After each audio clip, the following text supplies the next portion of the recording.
안녕하세요. 하브루타 코칭연구소 소장 최지윤입니다. 오늘은 내가 생각보다 괜찮은 사람이었네? 라는 주제로 같이 이야기를 나눠보려고 그래요.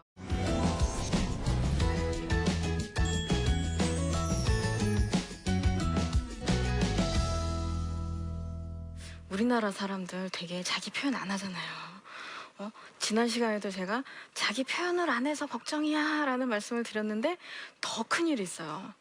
남의 장점도 우리가 표현을 잘 안 하고 있어요. 어느 정도 그게 심각하냐면 우리는 우리나라 사회에 굉장히 큰 문제 중에 하나가 상담을 하나하나 해보면 엄마고 직장인이고 아이들이고 열등감이에요. 남들처럼 살지 못하는 거. 그거 참 이상한 거예요. 저한테 잡지사 편집장을 하다가 입시 학원을 운영을 했어요. 입시 학원 운영을 하면서 문제가 있다는 아이들이 우리 학원에 굉장히 많이 찾아왔습니다. 와서 한두 명이 좋으면 엄마들이 입소문이 나서 막 찾아오잖아요. 굉장히 우수한 아이, 올백 맞고 이런 아이도 찾아오는 반면 이제 성적이 안 되는 아이 아니면 문제성 행동을 하는 아이 등등 굉장히 많이 왔어요. 그 아이들을 하고 이야기를 하다가 굉장히 마음속에 부정적인 생각, 자괴감이 많다는 걸 깨달았어요. 자괴감은 중독과 우울증을 부르거든요. 역시나 게임 중독도 많았고 어린아이답지 않은 우울증도 아이들에게 꽤 많이 있는 거예요.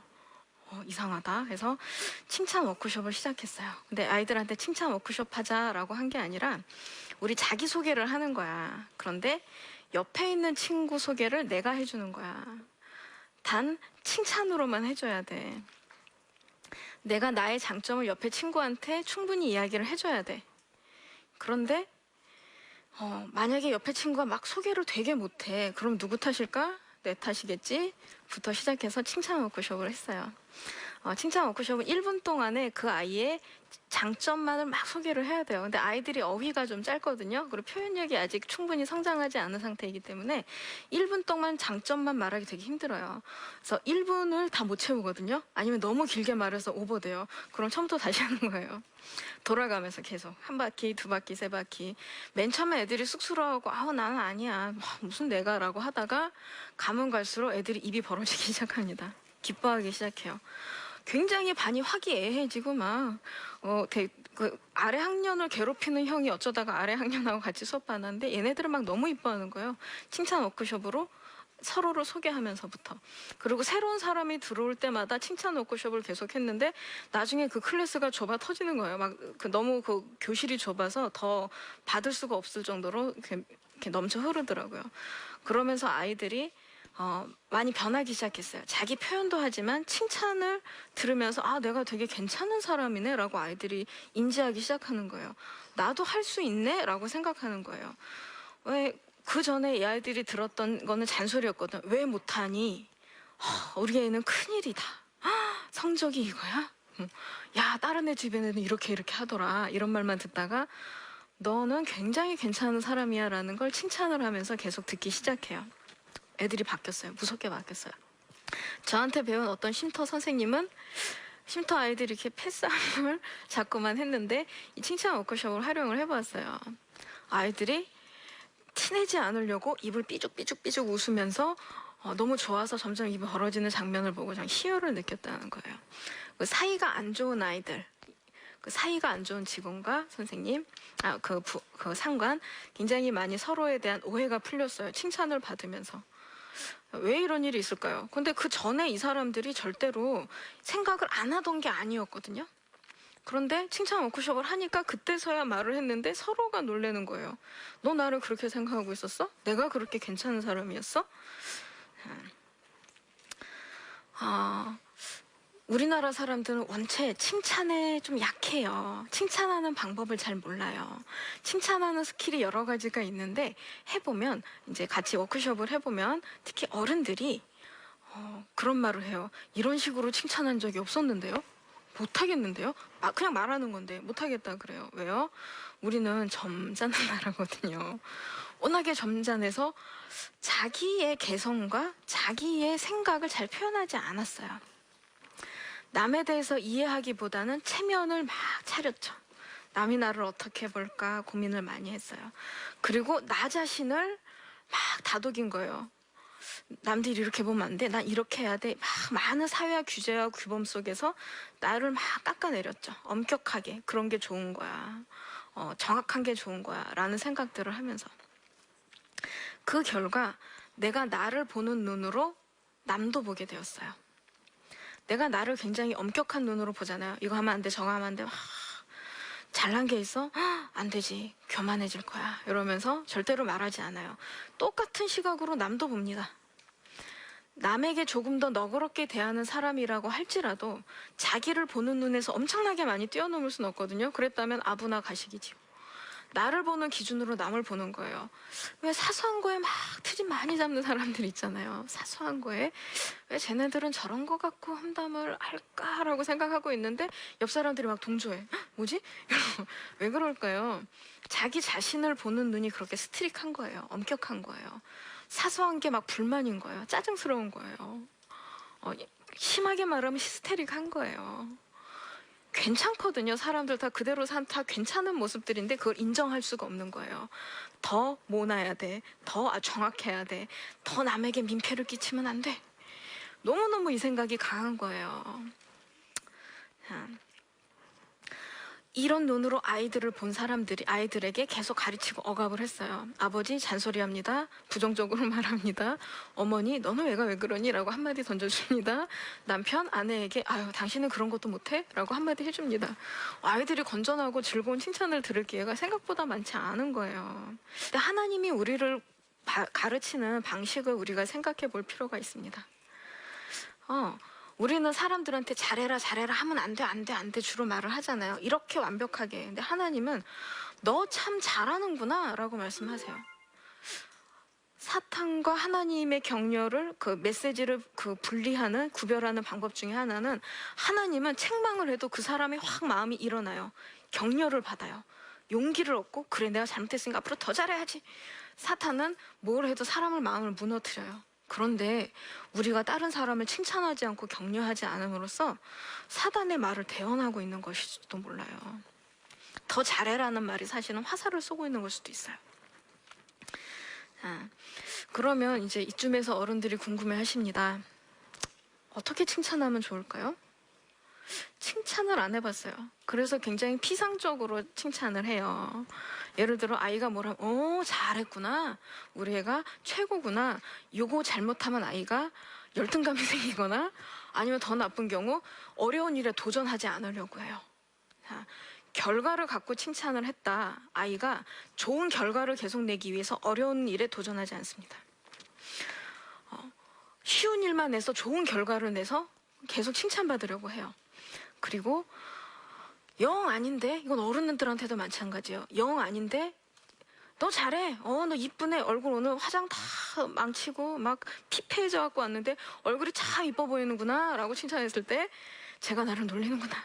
더 창피해요 막 자기가. 그리고 글씨를 되게 못 써요. 저도 글씨가 되게 악필인데 글씨를 막 써놓고 남들이 보는 데서 공책을 딱 펼쳤을 때 어유 글씨 잘 쓰네 이러면 저를 놀리는 것일까요? 칭찬하는 것일까요? 놀리는 것이죠. 맞아요. 네, 맞습니다. 그런데 우리가 아이들도 다 귀가 있고 생각이 있거든요. 무조건 잘한다고 해서는 안 되는 거예요. 그럼 어떻게 해야 될까요? 제일 중요한 것은 결과가 아니라 과정을 두고 칭찬해야 됩니다. 너가 이렇게 열심히 했구나. 굉장히 열심히 했구나. 남들은 요거만 생각했는데 너는 이것도 생각했네. 이렇게 정확하게 딱 짚어주면서 그 요소를 굉장히 잘했다고 말해주고 또 한 가지 너가 노력한 과정을 칭찬해줘야 돼요. 특히 남자애들은 칭찬에 굉장히 약해요. 엄마의 칭찬이 막 갈급한데 엄마는 아들만 보면 막 잔소리하고 싶잖아요. 칭찬을 많이 해줘야 돼요. 우리 학원에 옛날에 초등학교 1학년짜리 남자애가 왔어요. 엄마가 교포인 거예요. 그래서 의사 전달이 뚜렷하게 되지는 않았어요. 아이가 되게 똑똑하고 막 얼굴도 되게 잘생겼거든요. 학원 선생님들이나 특강 강사도 오셔서 보시고 얘는 왜 이렇게 이쁘게 생겼어요? 이러고 얘가 키도 크고 되게 잘해요. 다 잘하는데 한 가지 그림만 그리면 갑자기 손바닥과 온몸을 다 해서 그림을 막 덮어요. 도화지를 막 덮어요. 그림 일기를 한번 해봐라. 힘들면 해보면 손바닥으로 필통으로 다른 책으로 열심히 막 그림을 가리고 글씨만 보여주려고 해요. 얘가 왜 그런가. 그래서 엄마랑 상담을 했더니 엄마가 너무 못 고르기를 보면서 하하하 웃었대요. 엄마가. 아이는 상처를 받았습니다. 놀림을 받고 자존심에 스크래치가 일어났어요. 그래서 어떻게 했는가. 처음에는 너 진짜 잘했네 그림을. 오늘은 이렇게 디테일하게 잘 그렸어? 와 정말 성의 있게 그렸구나 부터 시작을 했어요. 애가 조금 보여주기 시작해요. 와 구름을 그렸네. 선생님은 여기 구름이 들어가는 그림은 정말 처음 봐. 여기서 중요한 포인트는 나를 비하하면서 남을 칭찬해 주는 게 아니라, 나는 못했는데가 아니라 너가 있는 그대로, 아니면 정 비하하고 싶으면 이런 건 처음 보네, 네가 최초네, 이렇게 얘기해 주는 게 좋아요. 처음 봐 이야기를 하면서 제가 점점점 그 그림 그리는 그림으로 논술하는 시간이 있거든요. 오감을 통해서 아이들이 표현을 해야 되기 때문에, 그러니까 표현법의 일환으로 그림 수업이 들어갔었어요. 근데 너무 잘하는구나 하다가 얘가 나중에 그 사람 옷을 색칠할 때 색동을 그리는 거예요. 색동 표현을 그리는 거예요. 그래서 내가 들고, 그 아이가 그린 그림을 들고 애들한테 박수치기 했어요. 박수, 철수가 이렇게 색동을 사람 몸에서 표현을 했어, 너무 잘했지. 그 다음부터 걔가 절대로 그림을 가리지 않는 거예요. 그리고 나중에 엄마가 그러더라고요. 원래 되게 못했는데 요즘 뭐 해도 숙제도 그림 숙제나 만들기 다 곧잘 하대요. 그런 거예요. 그냥 칭찬만 해줬는데 애가 되게 잘하게 된 거예요. 물론 연령대가 높아도 이런 뭐 칭찬해줘서 애가 잘하는 그거는 뭐 수도 셀 수가 없어요. 근데 과정으로 칭찬하는 것, 그 아이의 언어로 칭찬하는 것, 걔가 잘 쓰는 언어, 원하는 언어가 있거든요. 언어, 그 단어, 그 방식, 그 포인트, 그걸로 칭찬해 줘야 돼요. 간절히 내가 원하는 것, 그걸로 칭찬을 줘야 되고. 그런데 또 문제가 하나 있죠. 이렇게 많이 칭찬을 해주면 애가 안 할까 봐. 엄마들이 가끔 물어보시는 거예요. 우리 애는 딱 한 번만 칭찬받으면 다시는 안 해요. 왜 안 할까요, 애가? 칭찬받는 행동만 계속 집착을 하다 보니 자기 자신을 표현할 수 있는 그 무엇도 하지 않는 경우가 꽤 겹치거든요. 한 번 칭찬을 해줬더니 그 일을 다시는 안 해. 그 아이의 작업은 자기 자신을 표현하는 것에 점점 더 집중되게 해야 돼요. 우리가 아이들을 눈치 보게 했거든요. 자꾸 비난해서 이래라 저래라 해갖고 눈치 보게 했거든요. 있는 그대로 받아들여주는 거예요. 그 아이의 개성을 칭찬해주고 그 아이의 하는 방식을 칭찬해주고, 이해가 안 될 수도 있어요. 엄마랑 아이랑 아빠랑 아이랑 막 싸울 때 보면 특별히 누구 하나가 잘못해서가 아니라 그냥 개성이 완전히 정반대라서 그렇게 투닥거릴 때가 좀 있거든요. 그래서 엄마들도 막 되게 많은 고민을 하세요. 내가 옛날에 죄가 많아서 저런 애를 낳았나, 막 이런 고민도 하시면서, 아니에요, 죄가 많아서가 아니에요. 아이는 축복이잖아요. 근데 왜 그렇게 다른가? 그 다름 속에서 사랑하라고. 그 다름을 보고 여태까지 자기가 수용하지 못했던 다른 것도 칭찬하고 받아들이라고. 그런 아이가 주셨냐 보죠. 축복입니다. 그런데 그 아이의 결과물, 자기가 마음에 드는 것만 칭찬을 하다 보면 아이를 재단하게 돼요. 행동을, 생각을. 그러니까 칭찬하기 전에 마음가짐을 새롭게 하세요. 내가 아이를 있는 그대로 받아들이겠다. 수용성이 넓은 사람이 돼야겠다. 근데 우리나라에서 수용성이 넓으면 손해본다는 느낌이 좀 있거든요. 그리고 행동을 아주 간결하게 잘해야 쿨해 보인다는 착각들이 좀 있거든요. 아이한텐 그러지 마세요. 이 아이의 개성, 특징, 오늘 말하는 거, 틀린 답, 많이 화나게 하는 행동들 내가 받아들이겠다라고 결단을 하세요. 그 다음에 아이들의 행동을 객관적으로 칭찬해 주시는 겁니다. 우리가 왜 그렇게 해야 될까요? 가장 좋은 교육자가 하나님이죠. 근데 우리가 알기는 다 알아요. 칭찬하면 사람이 되게 좋아지던데요? 칭찬하니까 애가 막, 칭찬은 고래도 춤추게 한다는, 애가 막 되게 좋아지던데요? 다 알기는 아는데, 하나님이 우리를 칭찬하시는 것처럼 우리가 남을 아이들을 칭찬하지를 못해요. 왜 그럴까요?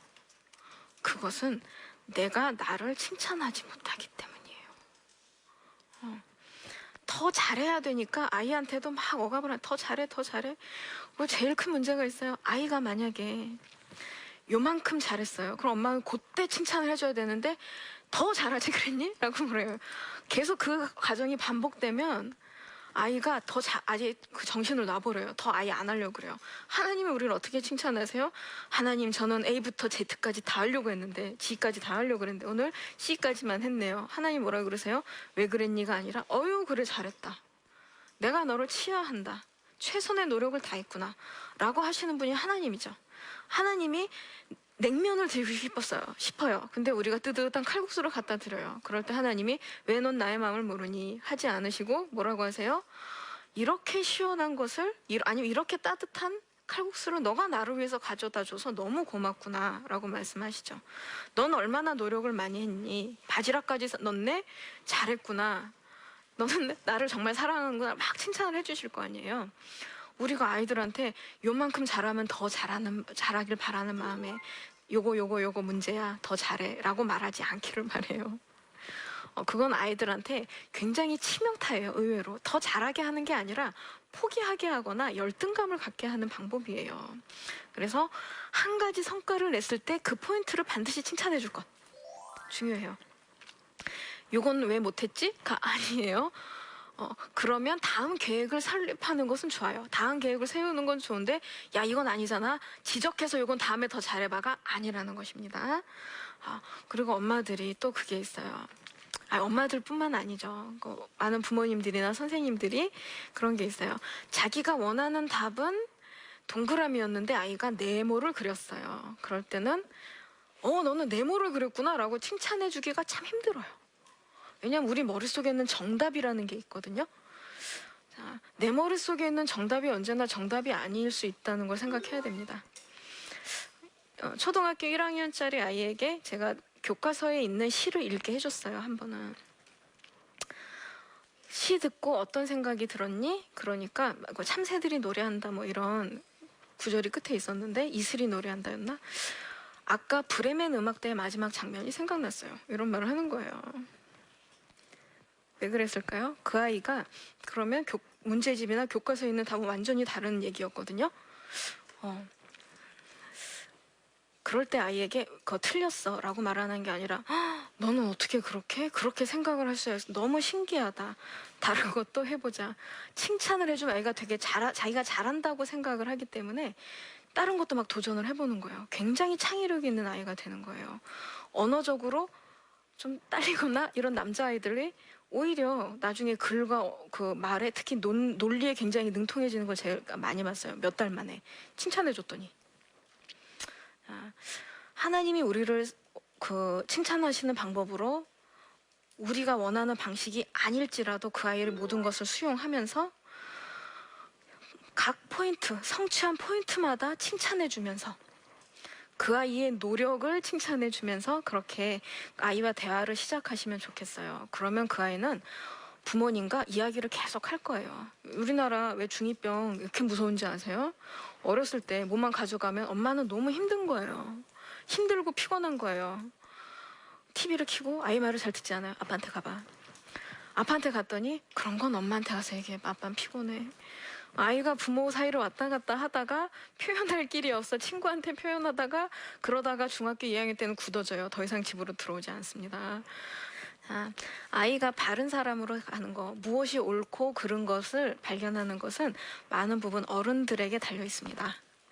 어른들에게 칭찬받으면 아이는 그것이 진짜 옳다고 생각해요. 그래서 그 길을 열심히 달려가려고 노력하는 정말 순수한 어린 양들입니다. 근데 이거 어른들도 마찬가지예요. 칭찬을 시기적절할 때 해주고 격려를 해주면 물론 업무 능력도 올라가지만 그 사람의 인생을 바꿀 수가 있어요. 제가 청년들하고 상담을 할 때 많이 느끼는 게, 와, 이렇게 잘난 애가 왜 이렇게 열등감이 많은가? 그리고 자기가 연약하다는 강한 믿음이 있어요. 아닌데 누가 자기를 치면 쓰러질 것 같은 그런 믿음이 특히 그 여성들에게 굉장히 많이 있거든요. 이 사람들에게 굉장히 많이 필요한 게 칭찬과 격려였던 거예요. 힘을 내고 용기를 내고 하나님께서 주신 그 사람의 인생을 최상의 길로 달려갈 수 있게 하는 게 바로 칭찬이에요. 그게 또 하나님의 방식이죠. 우리가 칭찬을 하는 연습을 해야 될 것 같습니다. 그리고 또 한 가지, 우리가 칭찬을 할 때 그러니까 제가 이렇게 원칙만 말씀드리면 실제로 실천하기가 어려운 분들을 위해서 말씀을 드려요. 칭찬에는 여러 가지 방법이 있어요. 제가 맨 처음에 시도를 하는 것은 묘사를 시도를 드려요. 칭찬에도 기술이 있거든요. 많은 연습을 통해서 그 사람을 발견하고 관찰력이 있어야 되거든요. 관찰을 위해서 우리는 그 사람을 묘사하기를 시작해야 됩니다. 있는 그대로 객관적인 것을 이야기를 하는 거예요. 자기 머릿속에서 규정을 내리기 전에 그 사람에 대해서 너의 안경은 동그래서 너무너무 이쁘구나, 얼굴에 잘 어울리네 라고 말을 한다던가, 미소를 활짝 웃을 때마다 보조개가 너무나 아름답습니다, 정확하게 포인트를 잡아서 이야기를 하는 거죠. 굉장히 개성 있는 화장 정말 아름답습니다. 그러니까 사람마다 보면 다 개성이 있고 칭찬할 부분이 다 있거든요. 근데 우리가 보고 이야기를 하지는 않아요. 그거를 자주 이야기하지 않는 부분을 이렇게 말하는 연습을 하는 거예요. 칭찬하는 연습을 하는 거예요. 그리고 나도 칭찬을 누가 했을 때 그걸 수용하는 연습을 해요. 누가 칭찬해 주는 사람은 아니에요 아니에요 막 이러잖아요. 근데 그것은 교만한 거예요. 교만한 거예요. 왜 장점을 막 칭찬을 했을 때 아니라고 그러면서 단점도 숨기잖아요. 그게 교만이에요. 장점도 단점도 잘 드러낼 수 있는 것이 겸손이에요. 근데 겸손해지려면 칭찬해 줘야 돼요. 열등 숨기지 않아야 되니까. 너는 충분히 잘났고 충분히 아름다우니까 너 있는 그대로 괜찮아. 그랬을 때 장점도 단점도 스스로 받아들일 수가 있어요. 이게 칭찬의 가장 큰 효과입니다. 네, 오늘 오신 분들이 사전에 질문해 주신 것을 같이 한번 이야기해 보도록 하겠습니다. 아이를 보면 칭찬할 것이 안 보이고 잔소리부터 나옵니다. 어떻게 하면 좋을까요? 정말 힘든가 봐요. 네, 아이의 많은 행동들이 있습니다. 근데 어떤 건 칭찬을 한마디 해줘서 아이가 갑자기 좋아지면 정말 행복하겠죠. 그러면 뭐 예수님이 우리를 위해서 뭐 돌아가실 필요가 없어요. 한 번 잘해 칭찬해줬다고 사람이 막 바뀌면 그렇지 않아요. 어른에게 필요한 것은 인내심과 꾸준함이에요. 하나님이 성실하신 것처럼 매일매일 아침 새롭게 성실하신 것처럼 우리도 아이에 대해서 성실합니다.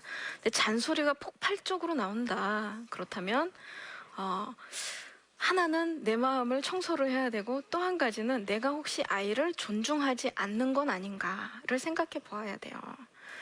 강조하고 싶은 말은 물론 반복을 해요. 하지만 잔소리는 아이가 그 행동을 할 때마다 계속 쫓아다니면서 꾸준히 반복되는 잡음이에요. 왜 잔소리를 할까요? 아이가 내 맘대로 되지 않기 때문에, 아이를 내 맘대로 바꿔야 된다는 생각 때문에. 아니에요. 아이의 개성을 인정해주고, 아이가 잘하는 방향을 인정해주고, 그리고 무엇보다 기다려주는 거예요. 아이를 칭찬을 해줘야겠다가 우리는 알고 있어요. 그런데 말이 잘 안 나오죠. 그때 노력이 필요해요. 정 안 되면 어머니께서 아이 그 수첩이나 그 프린트물을 하나 만드셔서 붙여요. 칭찬하자. 아니면 우리 애가 어떤 걸 잘하고 있나 칭찬거리를 몇 개 적어서 막 벽에다 붙여놓으세요. 애들 볼 수 있게. 넌 이걸 잘하네, 저걸 잘하네. 그리고 또 한 가지, 어머니도 인풋이 있어야 되잖아요. 당연하잖아요. 어머니도 칭찬받으세요. 정 안 되면 아이들한테 엄마 칭찬 좀 해봐. 얘기하세요. 괜찮아요. 생각보다 아이들은 부모님에 대해서 깊은 사랑을 갖고 있어요. 들으면 눈물 나요. 근데 우리가 평소에 잔소리하고 투닥거리느라고 잘 이게 드러나지 않을 뿐이에요. 엄마는 어떤 게 좋은 것 같아? 1분 동안 이야기해봐. 1분이 안 됐네? 다시 해봐. 이야기해보는 거예요. 계속 아이들에게 그 칭찬을 어머니가 들으세요. 그래, 어떻게 하면 엄마가 그 칭찬을 계속 듣거나 다른 칭찬도 들을 수 있을까? 물어보죠. 근데 스트레스가 많은 엄마는 사랑하는 아이를 보면 역시 잔소리할 게 많이 나와요. 그건 어쩔 수 없어요. 행복한 엄마가 행복한 아이를 기를 수가 있어요. 그래서 어머님이 행복해지길 간절히 바라고, 그리고 어머니들을 억압시키는 것, 죄책감을 느끼게 하는 것들에 대해서 해방되시길 바래요. 억압과 죄의식이 아이에게 도움되지 않습니다. 행복이 도움이 돼요. 물건 살 때만 행복해하는 거 말고 삶에서 기쁨으로 또 우리가 관계 속에서 느끼는 행복을 스스로 느끼시고 그 행복을 아이한테 전염시키시길 바랍니다. 다음, 평소에 칭찬을 많이 하던 엄마가 계셨는데 아이가 뭔가를 잘못했나 봐요. 효과적으로 아이를 훈육하는 방법은 무엇일까요? 굉장히 중요해요. 무조건 칭찬만 해야 할까요? 큰일 나요. 큰일 나요. 아이들은 경계선을 정해주면 오히려 안정감을 느껴요. 된다 안 된다 원칙은 정해져 있어야 돼요. 단지 우리가 그 원칙이 너무 디테일하고 막 이렇게 세밀해서 문제지 원칙은 필요해요. 옳고 그른 거 아주 큰 바운드리에서. 예를 들어서 유대인 하브루타 수업 시간에는 몸 동작이 굉장히 격해요. 원칙은 그 토론을 올바르게 잘 끌어가면 된다지 뭐 딴청하면 안 된다 이런 게 아니라 몸짓 발짓 뭐 이런 거 하면 안 된다라는 규정이 없거든요. 근데 우리는 어때요?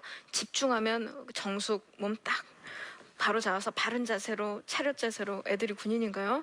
그러니까 쓸데없는 규칙을 버리되 큰 원칙은 있어야 돼요. 그 원칙 안에서는 자유로운 거예요.